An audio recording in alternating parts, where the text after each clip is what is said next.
Hello students, आज हम लोग कार्बोक्सिलिक एसिड यूनिट के लेक्चर नंबर 9 में हैं और कार्बोक्सिलिक एसिड के प्रॉपर्टीज़ को कंप्लीट करने के बाद हम लोग कंपाउंड्स की तरफ इंटर करेंगे। Most important compounds formic acid, acetic acid and benzoic acid. तो सबसे पहला स्टार्ट लेंगे आज हम लोग फॉर्मिक एसिड का, जो कि कार्बोक्सिलिक एसिड का फर्स्ट प्रोडक्ट है और प्रथम सदस्य के रूप में जाना जाता है। तो first we discussed about question put up in examination. किस तरह का प्रश्न आपको परीक्षा में पूछा जाता है उसका आपसे डिस्कशन करेंगे। देन उसके लैब मेथड को, केमिकल रिएक्शंस को विथ डायग्राम समझिए। सो क्वेश्चन से to you, describe with diagram the laboratory method for the preparation of formic acid. Write down its chemical equation of reaction with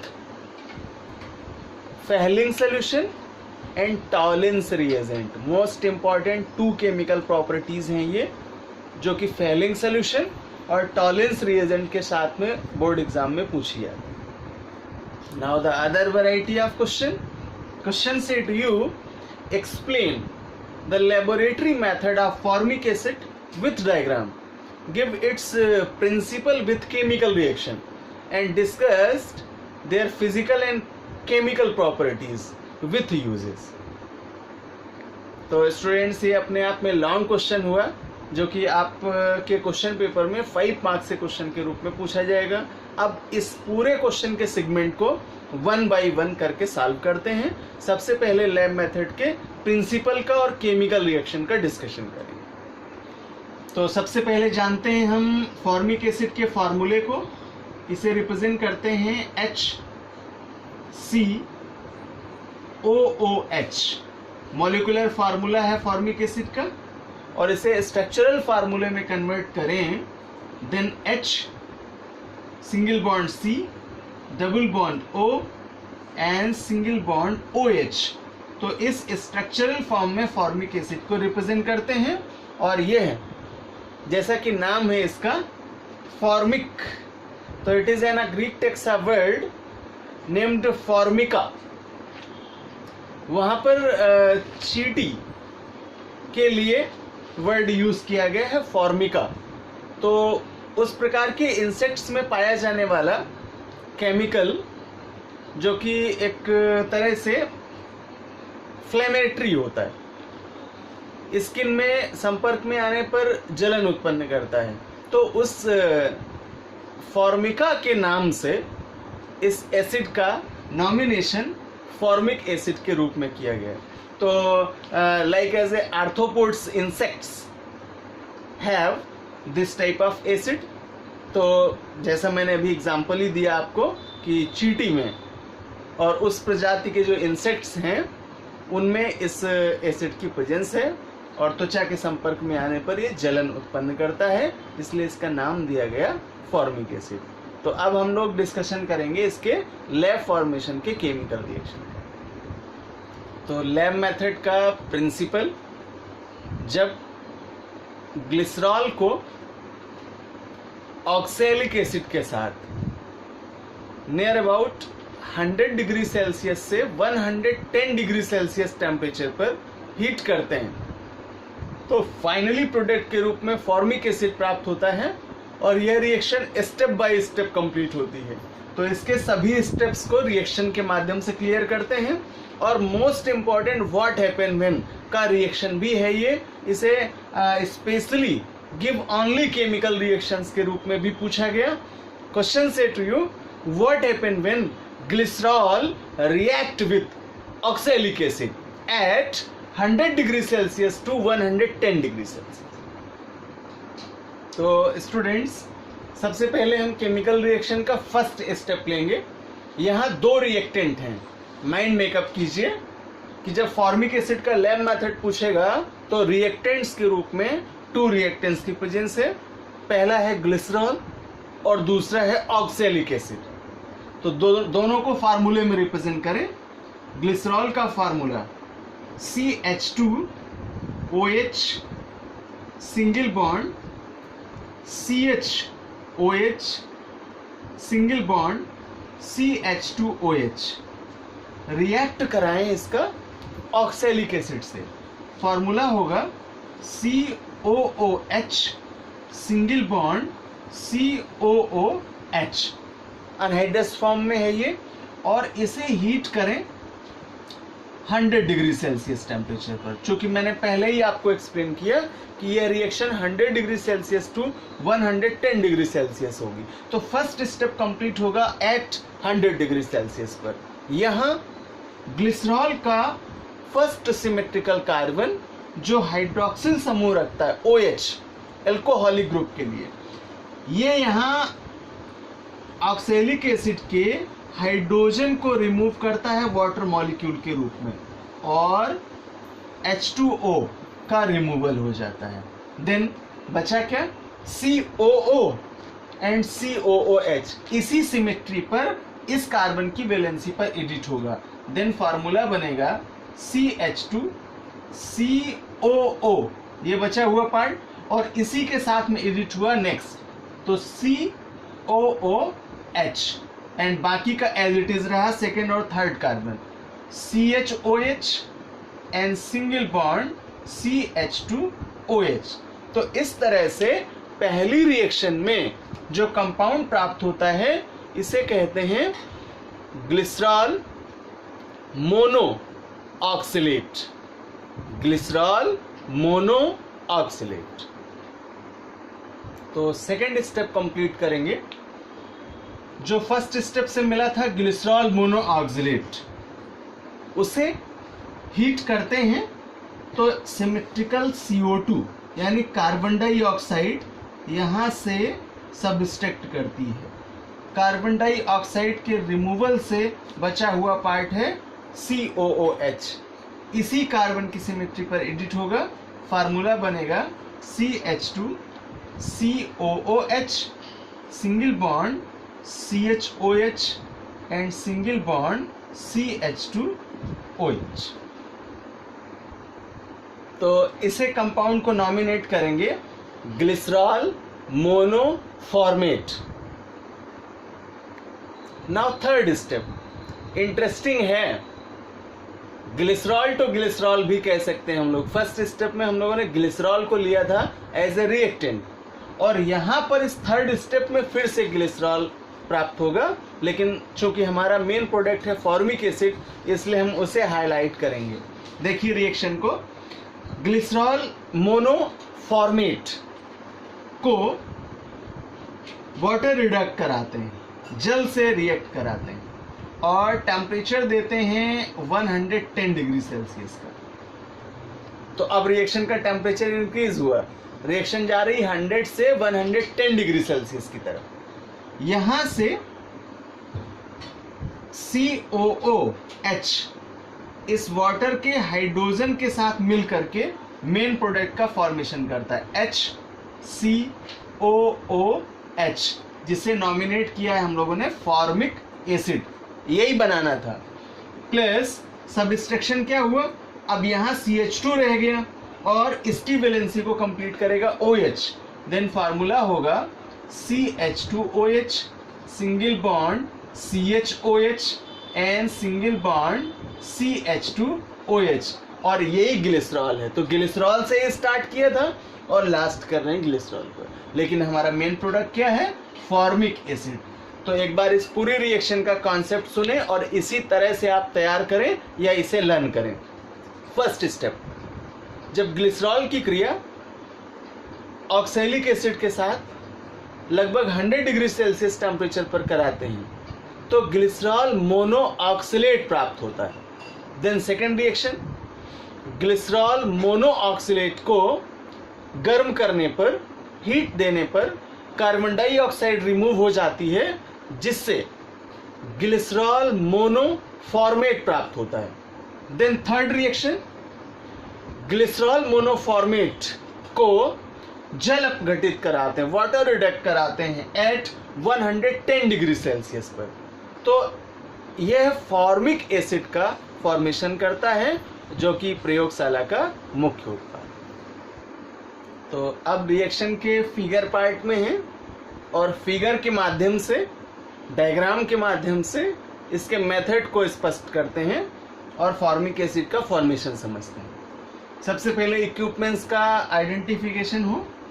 यहाँ एक लंबी नेक का flask है, transparent flask है, और बालू स्मग पर रख करके इसको हीट करते हैं, और टेम्परेचर को मेज़र करने के लिए ग्रीवा पार्ट में या नेक रीजन में थर्मोमीटर लगा देते हैं ताकि टेम्परेचर को मेज़र किया जा सके। इसके माउथ पार्ट पर एडॉप्टर को ऐड करते हैं लीबिंग कंडेंसर से, जिसे संघनित्र कहते हैं, और इसका लास्ट सिरा एडॉप्टर से और रिसेप्टर से ऐड कर देते हैं, और पूरे इक्विपमेंट्स को लैब में अकॉर्डिंग टू डायग्राम एडजस्ट करते हैं। सभी का यहाँ फंक्शन समझ लेते हैं, जिसमें सबसे पहले कंडेंसर का, लीबिंग कंडेंसर का, इसका रोल है कि यहाँ one sided cold water in करते हैं ताकि आने वाली जो गैस है, हॉट गैस है, उसे कूल किया जा सके, और ऐसा करने से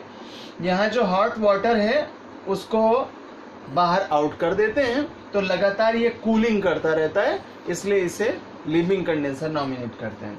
एडॉप्टर की हेल्प से आई हुई जो गैस है उसे लिक्विफाइज करते हैं और ड्रॉप बाय ड्रॉप रिसेप्टर में इसे कलेक्ट कर लेते हैं। फ्लास्क का वर्क है, यहाँ हमें रिएक्टेंट लेने हैं जिनकी हेल्प से केमिकल रिएक्शन के द्वारा प्रोडक्ट का फॉर्मेशन किया जाएगा, और थर्मोमीटर का यूज़ है टेम्परेचर को मेज़र करने के लिए या मापने के लिए। बालू स्मग इस फ्लास्क को हीट करने के लिए यूज़ किया जाने वाला बेसल पार्ट है, और जबकि बर्नर के द्वारा फ्लेम या हीट दी जाती है। तो सबसे पहले एक फ्लास्क में ग्लिसरॉल एंड ऑक्सैलिक एसिड के क्रिस्टल्स की उचित मात्राएं लेते हैं। जिस क्वांटिटी में बनाना है उस रेशियो के अकॉर्डिंग यहाँ पर ग्लिसरॉल और ऑक्सैलिक एसिड के क्रिस्टल्स लेते हैं।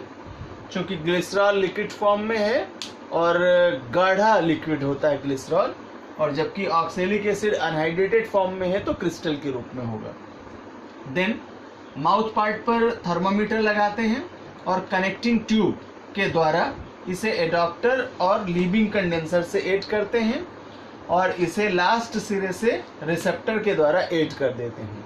अब इस फ्लास्क को सैंड हीटर की हेल्प से, बालू स्मग की मदद से बर्नर द्वारा धीरे धीरे हीट देना स्टार्ट करते हैं। चूँकि हमने स्पेशली इस फॉर्मेशन में टेम्परेचर को मेज़र किया है 100 degree Celsius to 110 degree Celsius, तो जैसे ही आपका टेम्परेचर फ्लास्क का 100 डिग्री सेल्सियस होगा, वैसे ही ग्लिसरॉल और ऑक्सैलिक एसिड की रिएक्शन स्टार्ट होगी।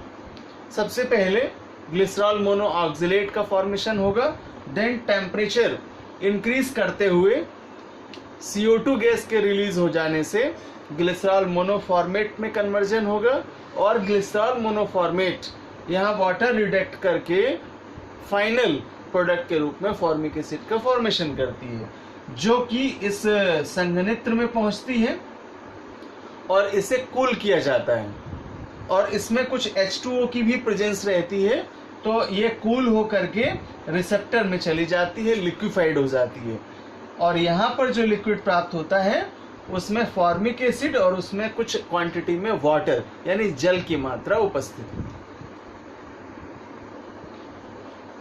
इन अ राउंड नेक और round bottom and long neck flask, glycerol and oxalic acid mixture is heated at 100 degrees Celsius to 110 degrees Celsius.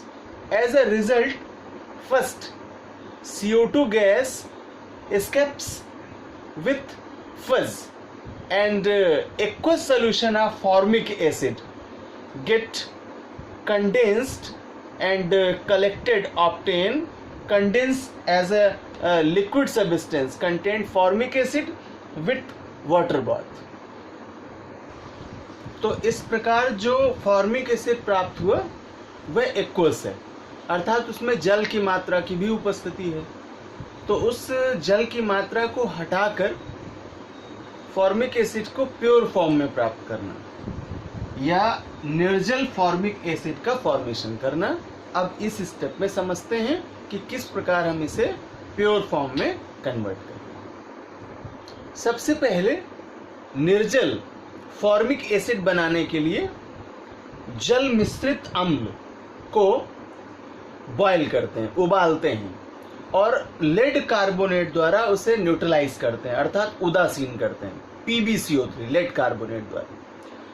फिर उस हॉट सोल्यूशन को यानी गर्म विलयन को फिल्टर करते हैं, छान लेते हैं और उस द्रव को ठंडा करने पर लेड फॉर्मेट के क्रिस्टल पृथक करते हैं। यह फर्स्ट स्टेप है। अब इसे रिएक्शन से समझते हैं। तो इस पहले स्टेप का रिएक्शन हुआ, फॉर्मिक एसिड लेड कार्बोनेट से रिएक्ट करता है। जब इसे हीट करते हैं तो यहाँ से H2O यानी वाटर का रिमूवल होगा और CO2 का रिमूवल होगा।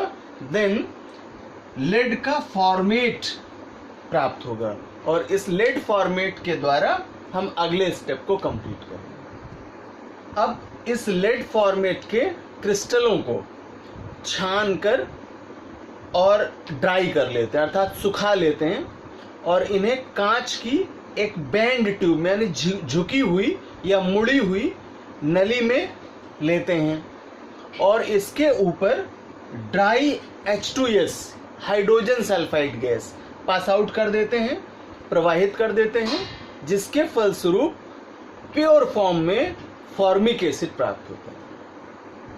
तो रिएक्शन से समझ लें, लेड फॉर्मेट पास आउट करते हैं हाइड्रोजन सल्फाइड गैस को और ये कन्वर्ट करता है इसे अनहाइड्रेटेड फॉर्मिक एसिड में, जो कि प्योर फॉर्म में है, शुद्ध रूप में है और लेड सल्फाइड PPT के रूप में प्राप्त होता है, यानी प्रेसिपिटेटेड हो जाता है जिस ट्यूब में हम इसे लेते हैं। तो इस प्रकार लैब में प्योर फॉर्म में फॉर्मिक एसिड का फॉर्मेशन किया जाता है। तो मेथड को कंप्लीट करने के बाद अब हम लोग प्रॉपर्टीज की तरफ चलते हैं, जहां फिजिकल और केमिकल प्रॉपर्टीज का स्टडी करेंगे। तो पहले डिस्कशन करेंगे फिजिकल प्रॉपर्टीज का, भौतिक गुणों का। और ये प्रॉपर्टीज केवल फॉर्मिक एसिड के लिए हैं, क्योंकि हम लोगों ने पहले लेक्चर नंबर 3, 4, 5, 6 की कैटेगरी में जब प्रॉपर्टीज कंप्लीट किए थे तो वहाँ कॉमन कार्बोक्सिलिक एसिड्स के लिए उन प्रॉपर्टीज का स्टडी किया था। लेकिन अभी हम लोग केवल फॉर्मिक एसिड के प्रॉपर्टीज का स्टडी कर रहे हैं, तो सिर्फ फॉर्मिक एसिड के फिजिकल प्रॉपर्टीज का डिबेट करेंगे। First, it is colourless. Formic acid रंगहीन होता है। Now second, have a pungent smell, तीक्ष्ण गंध वाला पदार्थ होता है। Third, it's physical state is liquid, अर्थात यह द्रव अवस्था में पाया जाता है। Fourth, it's BP is 373.5 kelvin, इसका क्वथनांक 373.5 केल्विन होता है। Now next point, solubility.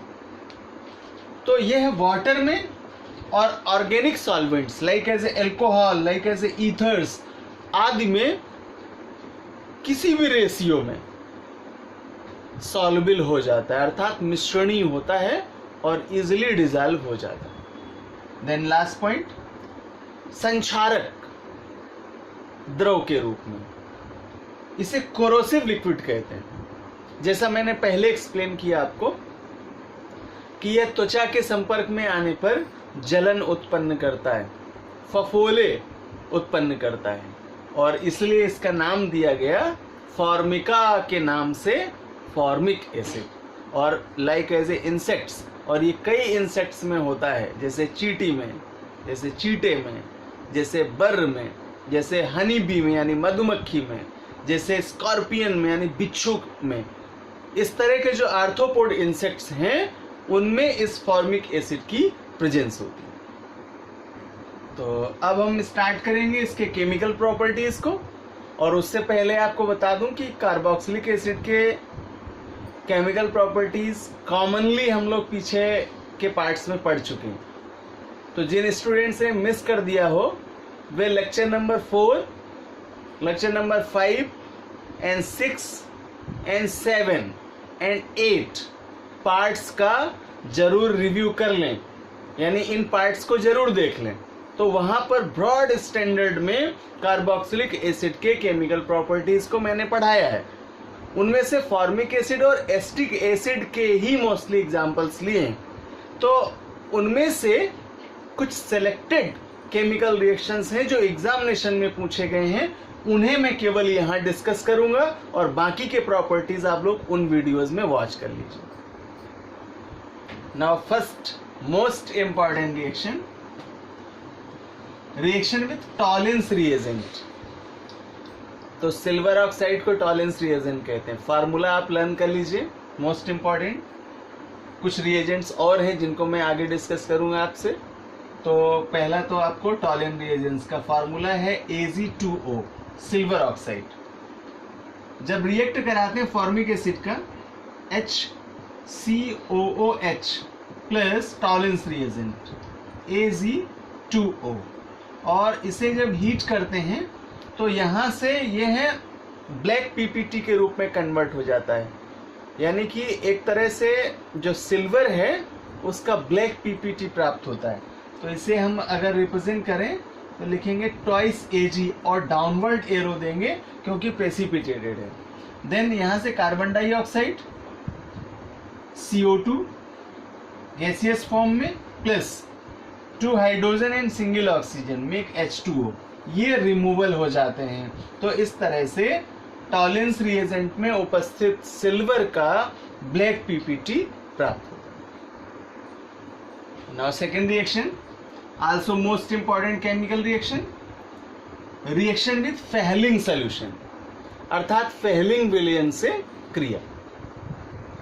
तो फेहलिंग रिएजेंट का या फेहलिंग सॉल्यूशन का फार्मूला रिप्रेजेंट करते हैं CuO से। तो जब फॉर्मिक एसिड की क्रिया फेहलिंग सॉल्यूशन से कराते हैं तो फॉर्मिक एसिड इससे रिएक्ट करता है और इसे रेड कलर के PPT में अपचयित कर देता है, अर्थात लाल रंग के विलयन में अपचयित कर देता है। Now reaction formic acid react with Fehling solution two gives Cu2O red PPT, यानी यहां से फेहलिंग विलयन का परिवर्तन हो जाता है लाल रंग के अवक्षेप में। तो यही मुख्य रिएक्शन का बिंदु है कि फेहलिंग विलयन को यह लाल रंग के विलयन में अपचयित कर देता है। CuO से Cu2O का फॉर्मेशन होता है और H2O और CO2 यहां से सबस्ट्रैक्ट होता है। नाउ थर्ड रिएक्शन अपघटन रिडक्शन। फॉर्मिक एसिड का हाई प्रेशर और टेम्परेचर पर जब रिडक्शन कराते हैं तो यह अपने कंपोनेंट्स में रिड्यूस हो जाता है। रिएक्शन देख लें, HCOOH फॉर्मिक एसिड हुआ at high temperature and pressure.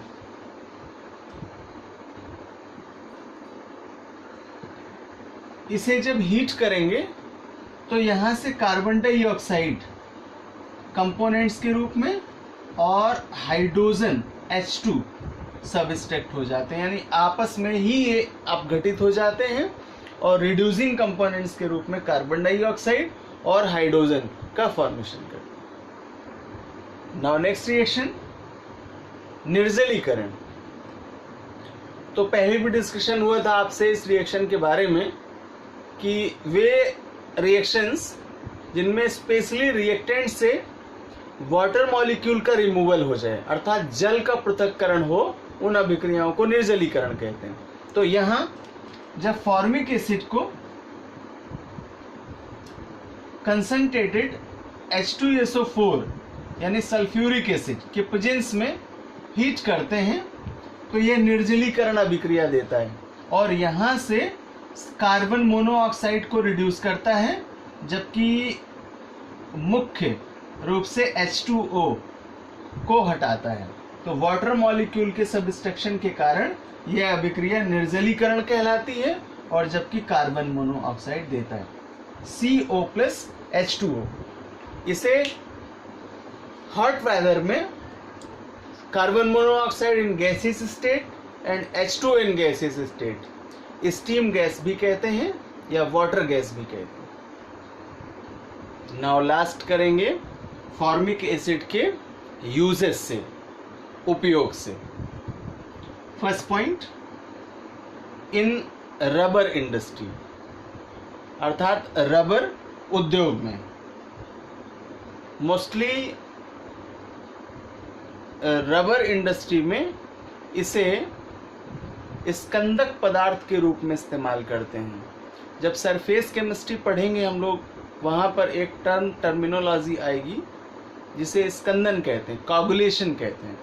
तो एज ए कोगुलेटिव सब्सटेंस के रूप में इसका उपयोग करते हैं। इस टर्म को हम वहाँ पर और डिफाइन करेंगे। देन सेकेंड पॉइंट,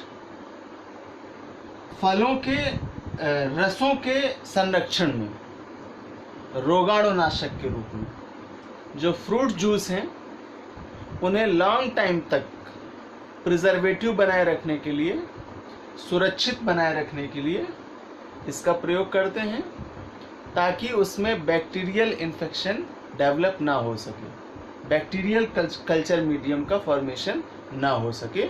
तो इसलिए रोगाणुनाशी पदार्थ के रूप में इसका इस्तेमाल करते हैं। नाउ थर्ड, इन लेदर इंडस्ट्री चमड़ा उद्योग में इसका मुख्य रूप से उपयोग निर्जली कारक के रूप में करते हैं। Now fourth point, cotton, woollen अर्थात कॉटन के बने वस्त्रों जिन्हें सूती वस्त्र कहते हैं, और ऊन यानी वूलन फाइबर्स आदि को कलर करने के लिए या उनकी रंगाई के लिए इसका सर्वाधिक उपयोग करते हैं। Then last point, most important, in medical sector osteoporosis जो कि बोन की एक डिजीज है, उस ऑस्टियोपोरोसिस डिजीज के उपचार के लिए इसका उपयोग एज ए मेडिसिन भी करते हैं, अर्थात मेडिकल सेक्टर के लिए भी फॉर्मिक एसिड मोस्ट इंपॉर्टेंट होता है। नाउ लास्ट करेंगे स्पेशल पॉइंट्स के रूप में, जो कि इंडस्ट्रियल फॉर्मेशन है, औद्योगिक निर्माण विधि है।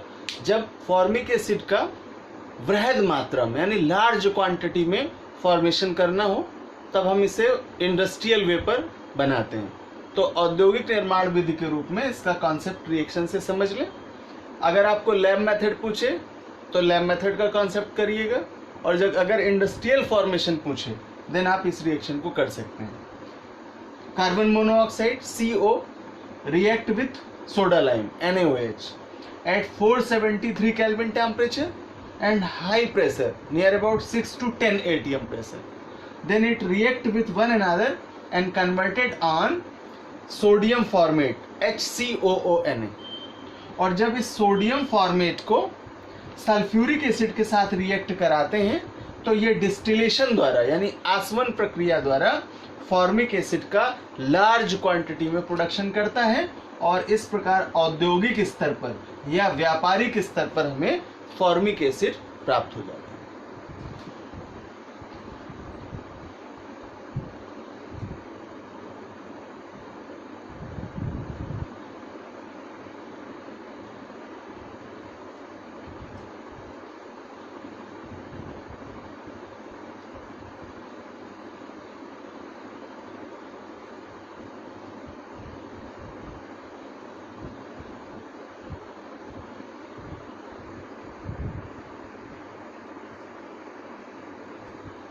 तो स्टूडेंट्स, आज हम लोगों ने फॉर्मिक एसिड को फुल्ली कंप्लीट कर लिया है। यहाँ से उसका लैब फॉर्मेशन मेथड, उसके केमिकल रिएक्शंस, उसकी फिजिकल प्रॉपर्टीज, डायग्राम द्वारा मेथड केमिकल के जो रिएक्शंस थे प्रॉपर्टीज़ के, उनमें मेन रिएक्शंस, इम्पोर्टेंट रिएक्शंस, उसके यूजेस और इंडस्ट्रियल फॉर्मेशन को कंप्लीट किया।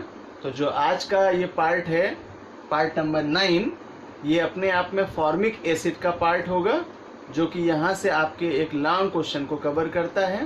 तो अगले वीडियो लेक्चर में, अगली क्लास में हम लोग नए प्रोडक्ट के साथ होंगे और वहाँ पर अगले इम्पोर्टेंट क्वेश्चन का डिस्कशन करेंगे।